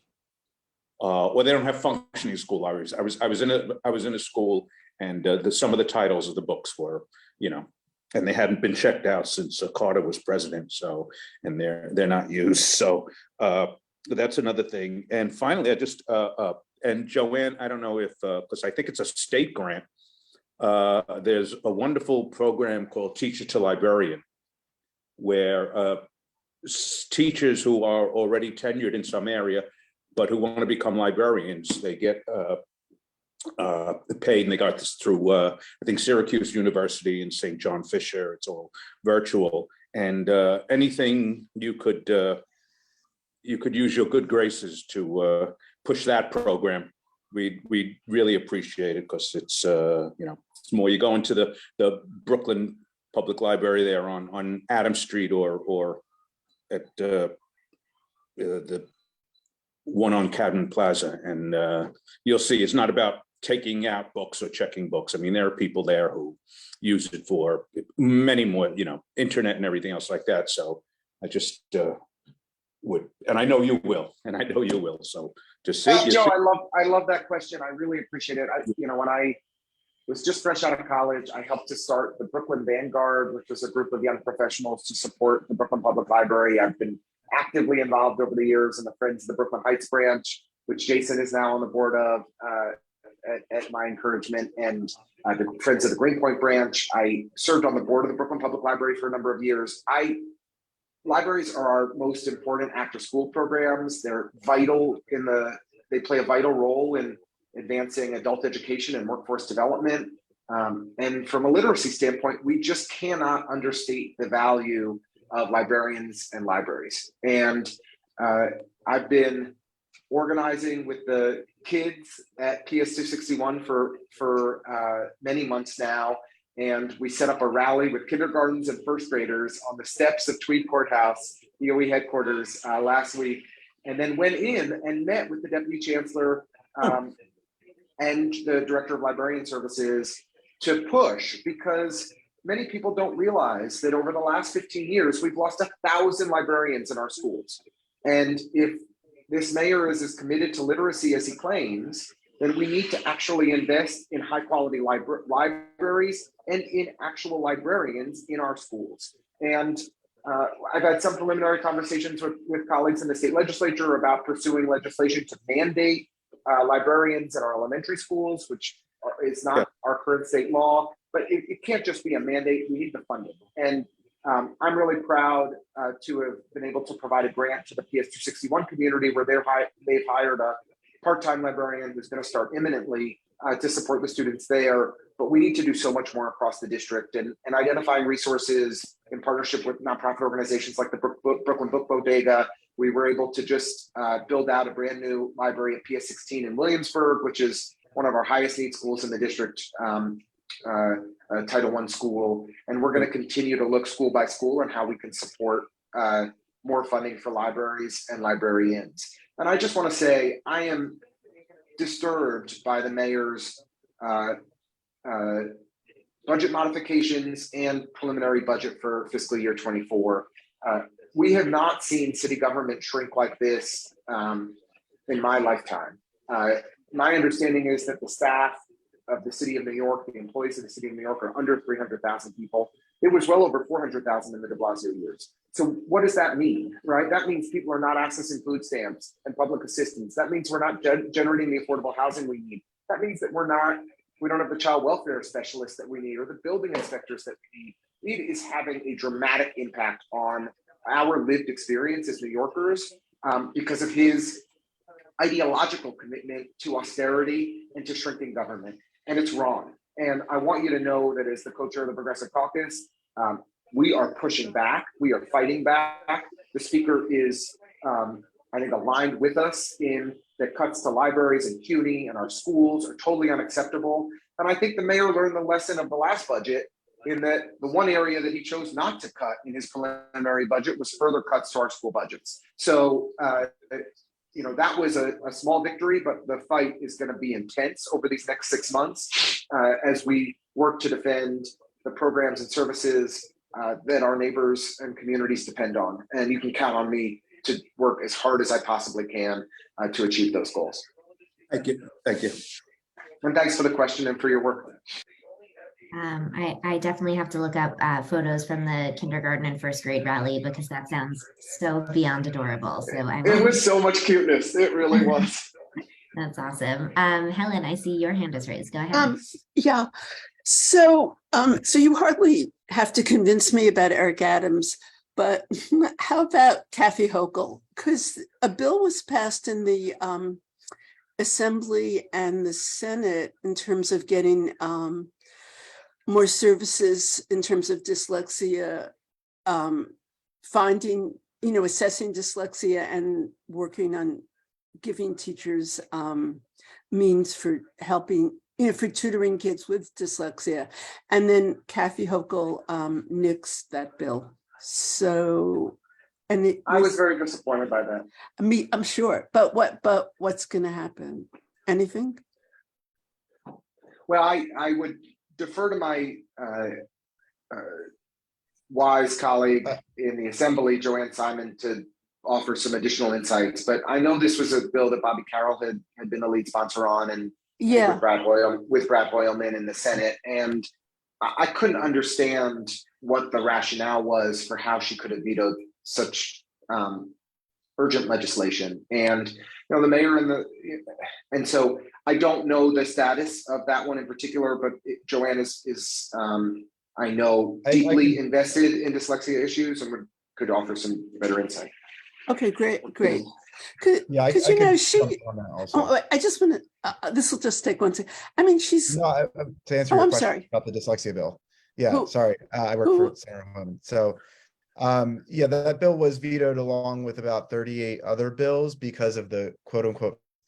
The cost of our bill would have been $400,000, which is less than a rounding error in the state budget, and that's a very generous estimate of the bill. So we are reintroducing that bill with Assemblymember Carroll, and I know we're looking at other ways to address dyslexia. We felt that was already a bill that we had to water down more than we wanted to get it through the houses. So for the governor to veto it, we were very disappointed in that, and we're going to be renewing our efforts and getting it through in the budget if we have to this year. Great. Great. Sorry, that was Kenan, for those of you who don't know, who's not only the first husband of IND, but he's also Senator Hoylman's chief of staff. So that's who that was, in case you were wondering. I was wondering. Thank you. Of course. Thank you, Kenan. I appreciate it. Awesome. Kenan, did you have an additional question, or you were just raising? No. I was just going to explain what's going on with that bill.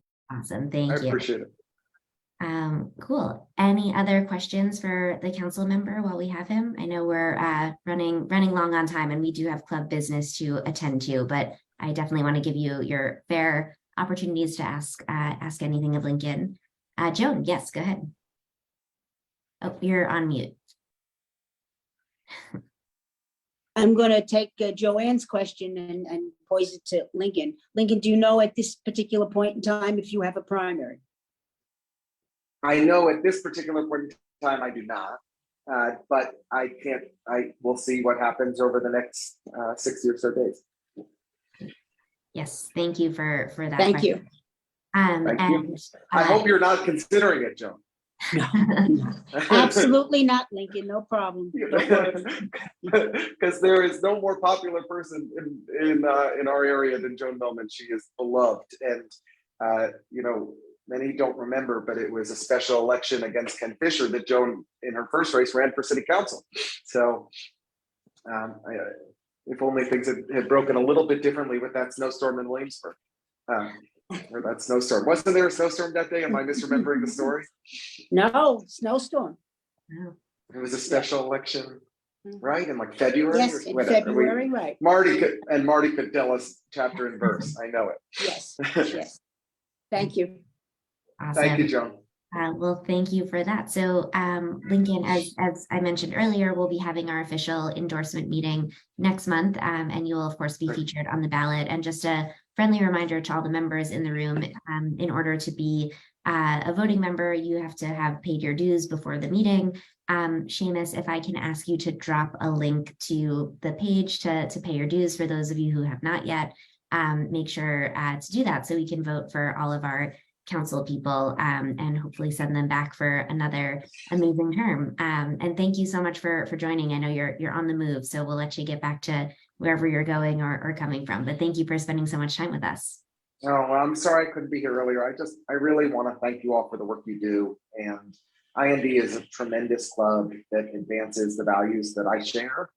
And I really just appreciate your commitment to civic engagement and to making our communities better. And the work you put into campaigns is of enormous value. And so I just want to thank you for that. Thank you for your help last time, and hope to earn your help again, because it really makes a difference. Awesome, thank you. And petitioning starts on February 28th. So we are definitely ready to hit the ground running on that. And thank you again for joining. Thanks so much. Have a great night, everyone. Thank you. And before you all sign off, don't hit that leave button. We got some club business to attend to.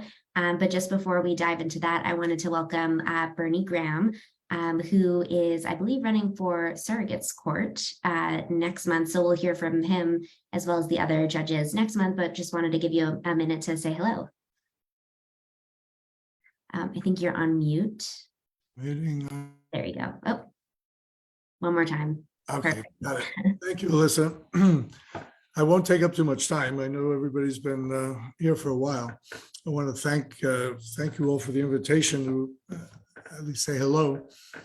Let me just take a moment to tell you who I am and then what the Surrogates Court is, because that's usually not a well-known part of the court system. I was born in Long Island College Hospital. My family moved to Park Slope in the early 60s. I've made it all the way 5 blocks from 4th Street to 9th Street in the course of my life. Went to all the public schools in Park Slope. Now I've sent my kids to the same public schools that I went to. I became a community activist, being involved with the Civic Council and the YMCA in Park Slope. I headed the Civic Council in the starting in 2001. My first month of my term was after 9/11. So it's interesting to hear all of the local issues that have come up in this discussion today with your council people, because those are very similar issues that we had when I was the head of the Civic Council. So I applaud you for doing all that work. I also became part of the Reform Democratic organizations with CBID, of which my family were founders with the early Charlie Monahans and Joe Ferris's. I worked on campaigns for Jim Brennan and Steve DiBrienza, mayoral campaigns with CBID. So I spent a lot of time in the neighborhood with local politics. And then as a lawyer, I had a local law practice in Park Slope. Did that for many years. And all of this kind of intertwined into my running for civil court back in 2004. I had a very competitive race. I was supported by IND and CBID, of course. I had some great support from great people like Major Owens and Jim Brennan. It was a very contested election. I was able to prevail. And now I'm in the 18th year of my judge career. I've navigated the different courts, starting with civil court. I volunteered to serve in family court, which I was there for 3 years and survived. And then they allowed me to transition into Supreme Court as an acting Supreme Court judge, and then was elected to Supreme Court 9 years ago. So I've been a judge now for, like I said, 18 years. I have a great reputation. I like to think with the attorneys.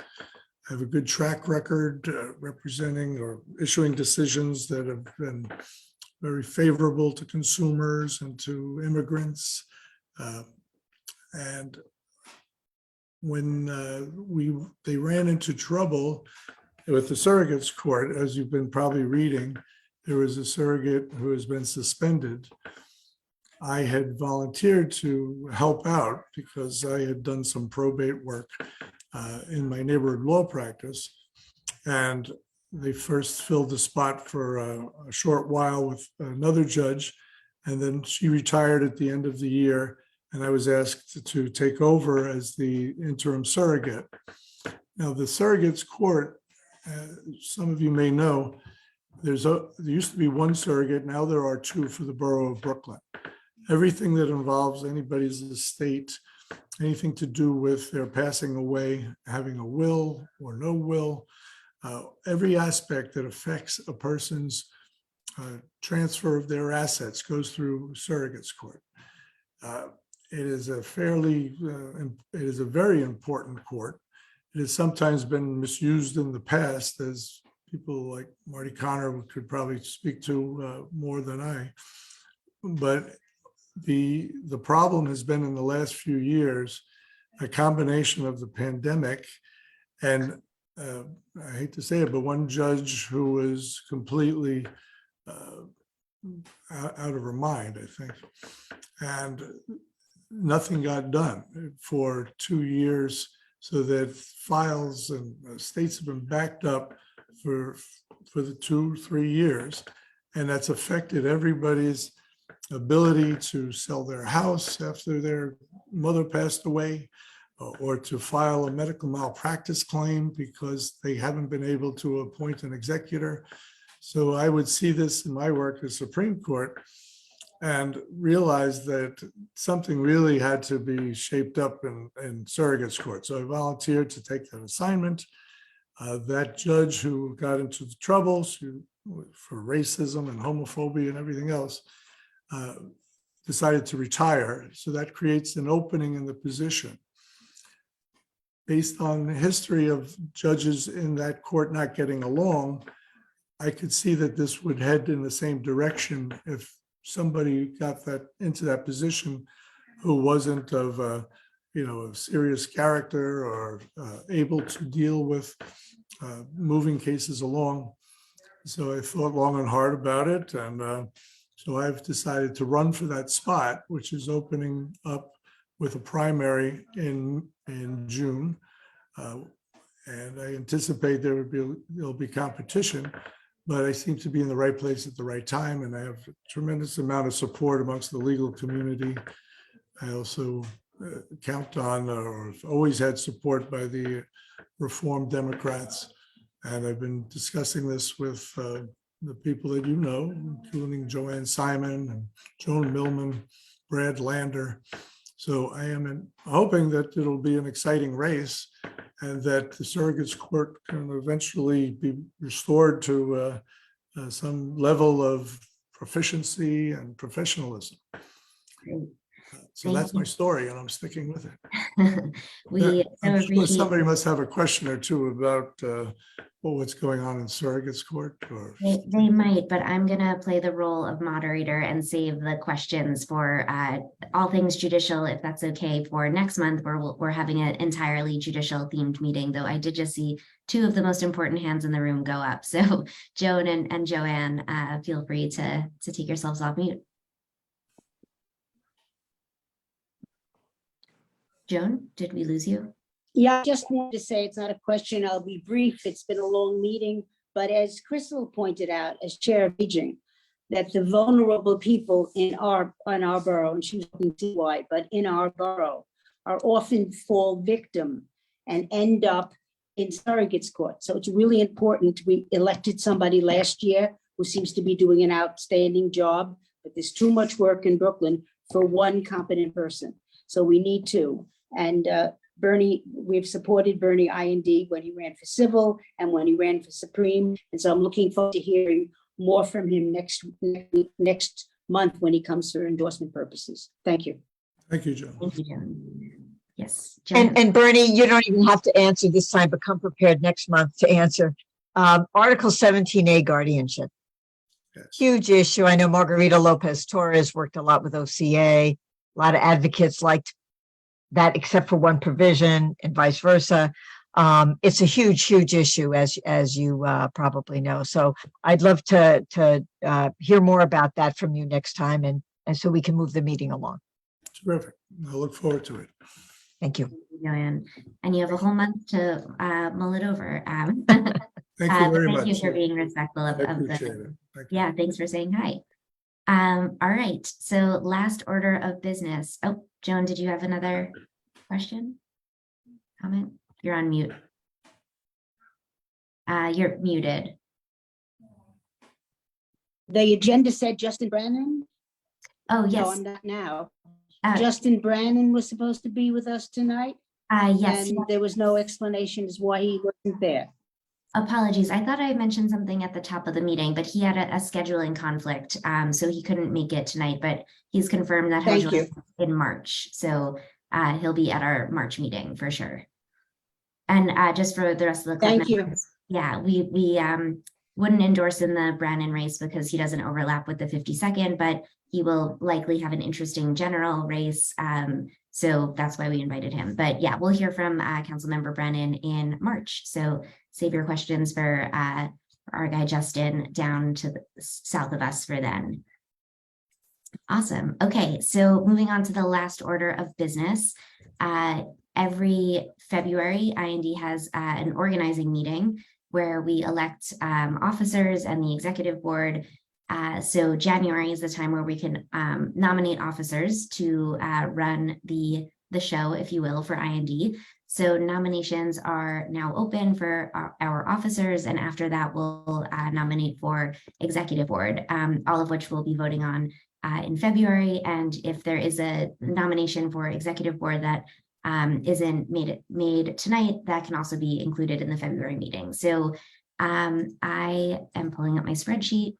Seamus, I see you're already in it. Do you want to be the note taker for this? Okay. Sure. So I'm gonna open up nominations starting from the top for the position of president. Do I have a nomination? I hope. Yes, Joanne. Alyssa Meyer. Thank you. I accept. Is there a second? I second. Perfect. Thank you. Thank you. I look forward to running again next month. First vice president, do we have any nominations? Jason? I nominate Danielle Zuckerman. Do I have a second? Second. Wonderful. Thank you. Any other nomination? Oh, I should have said any other nominations for president. Not that I want to. I agree with democracy and stuff. Okay. Hearing none. Not the steal. Stop the count. Any other nominations for first vice president? Okay, hearing none. Opening up nominations for second vice president. Do I have Karen? Go ahead. I'd like to nominate Hal Friedman. Wonderful. Is there a second? Second. Thank you, Art. Any other nominations for second vice president? Okay, hearing none. Accept. Oh, does he accept? I believe He he does. accepted in absentia the other day. Yes, thank you. Thank you for calling the process. So corresponding secretary, are there any nominations for corresponding secretary? Can I nominate someone? I think Yeah, I nominate Seamus Campbell for Perfect. corresponding secretary. I accept. Second. Second. Okay. Any other nominations for corresponding secretary? Hearing none. Okay. Moving right along. Recording secretary. Opening up the nominations for recording secretary. I nominate Lynn Hill. Wonderful. Second. Second. Seamus, did you have another nomination? I was going to nominate Lynn. Okay, Lynn nominated twice. Love it. Any other nominations for recording secretary? Hearing none. Okay. And last but not least, treasurer. Does she accept? Does she Oh, accept? Does Lynn Hill accept? Yes. Thank you. Great. Thank you, Lynn. Sorry, I'm just so excited about officers. Treasurer, opening up nominations for treasurer. I nominate Vicky Eastis. Do you accept? I do. Wonderful. Do we have a second? Second. Lovely. Any other treasurer nominations? Okay, hearing none. George Santos, no one can. Oh, God. He prefers. He's already the treasurer. I am George Santos. There you go. We want to lock up our money. Yeah, I think he was listed in that IND brochure. That Yeah, but come on, he has an MBA from Harvard. I mean, give me a well, break. he funded IND as far as I recall. So Do wonderfully. All right, so I think that locks up our officers, if I'm not mistaken. Yes, it looks right. Okay, now we're moving to open up nominations for the executive board. And as a I reminder, nominate the newest grandfather, Steve Bronston. okay. Second. Okay. And he, what was it, accepted in absentia is I think the right Yes. term? Okay. Yes. Wonderful. And just as a reminder, so executive board meets the first Thursday of every month, and you can read more about the roles and responsibilities of the executive board in the Constitution. But it's a really fun group of doers here at IND. So, okay, we have Steve. All right. Any other nominations to be I made? nominate Karen Johnson. Okay, Karen Johnson, second. Any seconds? Second. Wonderful. Seamus, did you have a nomination? Yeah. I nominate the Honorable Joan Millman. Wonderful. Does she accept? Yes. I accept. Second. Second as well. Lots of seconds. Okay. Any other nominations? Melinda Rasco. Melinda, I believe, was not going to serve again, but she's seeking her PhD. Melinda, do you accept? No, sorry. It's you. She's here in spirit. Smart. And thank you, Melinda, for your service to the executive board. You are on to get a whole other doctorate, and that's amazing, and we're super proud of you. Okay, any other nominations? Jason Shelley. Jason Shelley, do you accept? I accept. Thank you. Wonderful. Second. Seconded. Wonderful. Karen, go ahead. Greg Monty. Greg Monty, yes, I believe. Yes, and I believe he accepts. He's on Facebook, so I'm just assuming that you are accepting Greg as discussed. Wonderful. Any other nominations? I nominate Art Levy. Art, perfect. Second. Wonderful. Thank you. Thank you. Other nominations? Julia Emily Sachs. Yes. I accept. Sorry, my camera's not working, but I accept. Thank you. Thanks, Julia. And we second, or I'm sure there is seconds, right? Yes. Okay, speeding right along. Jason, did you have a nomination or is that just a hand? I was seconding Julia. Okay, perfect. Seamus, go ahead. Eileen Doherty. Yes. Oh, Eileen Doherty, good. Yeah. Wonderful. The- Is she still on? I think she asked to be nominated. He did ask, yes. Okay. I see that she's still on. I'm going to assume that she still accepts from an hour ago. Do we have a second for that? Second. Wonderful. Thank you. Is Go ahead, Art. Yes. yes. Did we is Hal Friedman? Did we put him in? Second. Yes, we did. DP. Yeah, he's all the officers are on. Oh, I'm sorry. Oh, I apologize. I No worries. apologize. I have a nomination, Tyler Rocky, who is not here tonight, I don't believe, but he has asked me to nominate him, so accepting. Second. Yeah. Wonderful, thank you. Any others? Nancy Shu. Nancy Shu, yes. Second. Second. Wonderful. Is she here tonight to accept? He was. Okay, Just- wonderful. I have a question. Yes. Jonathan, are you interested? Jonathan Cobb? I would love to, but I don't think I can take it on right now. So maybe I really appreciate the nomination and maybe I'll revisit it next time. Wonderful. Totally understandable. We'll get you next time. I think we have a few more that I know have expressed interest. Yeah. Including Dan Abramson, who I don't believe is here. I know. And I Nate. would like to invite, Mhm. I'm sorry, Seamus, I Go stepped ahead, on you. go ahead, You were Joan. Seconded. Yeah, Dan. I was going to nominate Suzanne Pasquantino, That's exactly what I was going to nominate too. Susanna. Two. That's my Tony. Yes. Oh, that's so funny. Pasquantonio. We really are. Yes. Everyone's in Sorry about sync today. Wonderful. So I think that was Dan. Dan's got in also, right? Just want to make sure we okayed that one. I also want to nominate Ira Weinstock, who asked to be nominated. Is Ira here this evening? No, he's not, but I know he wanted the position. Second. Perfect. Okay. Second. Ira, and I'd also like to nominate former treasurer Jesse Capel, who I didn't see this evening, but Second. thank you. Second. I'd like to nominate Ken and Kurt. Oh, I wanted to nominate him. No, that's You haven't okay. done it yet. I second. Or Kenan, do you accept? Why not? Yes, Perfect. I do. Such enthusiasm. Yes. We can give you a list, Kenan.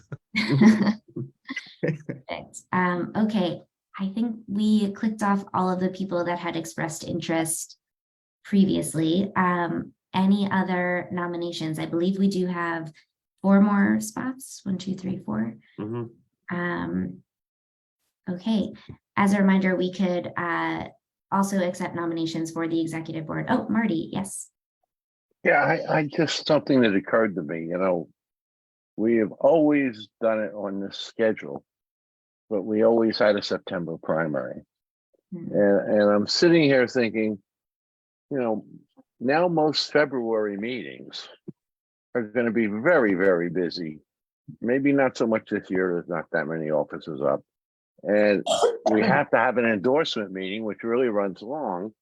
And now we're in a position where, we're also going to elect club officers. And it seems to me the executive board ought to take, not tonight or whatever, take a look at the calendar, and maybe we want to adopt for club officers a little different schedule than we've always had.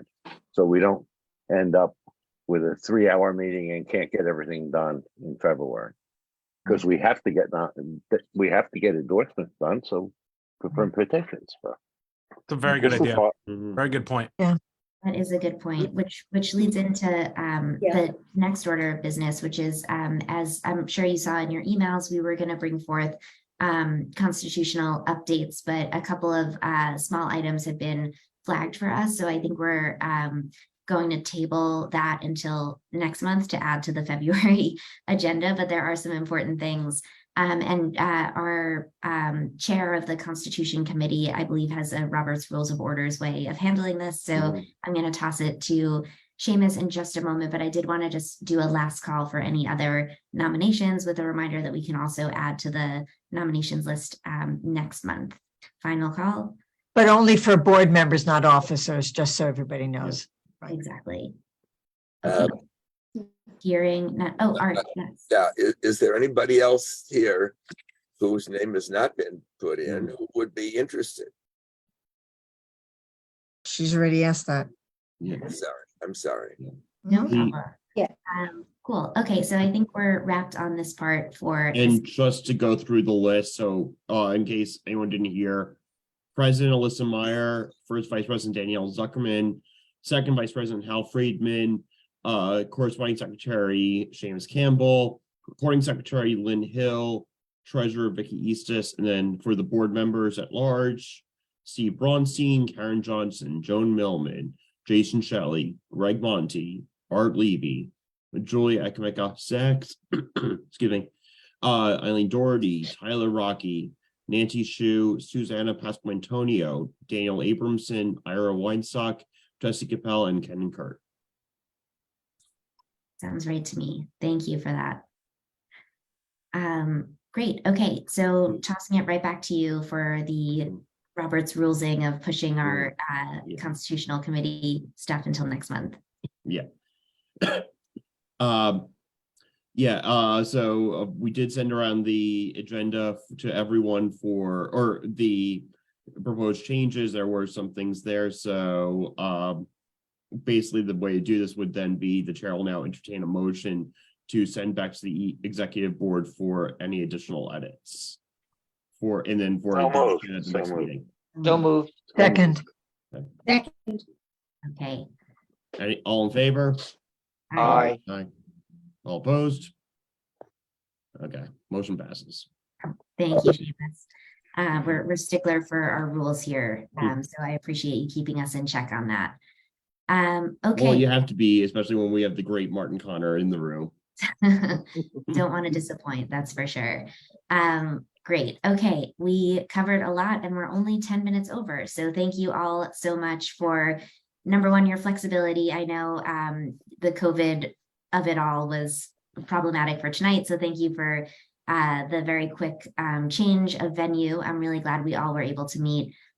Would have loved to do it in person, but I hope all of those who are suffering from COVID get well very soon. And for those of you that were at the party, please monitor your symptoms and test and all of that, and wishing well for all of you. And I was really impressed with all of our council members and the quality of this group's questions. I know we are never at a loss for good questions here among this group. So thank you all for that. And with that, do I have a motion?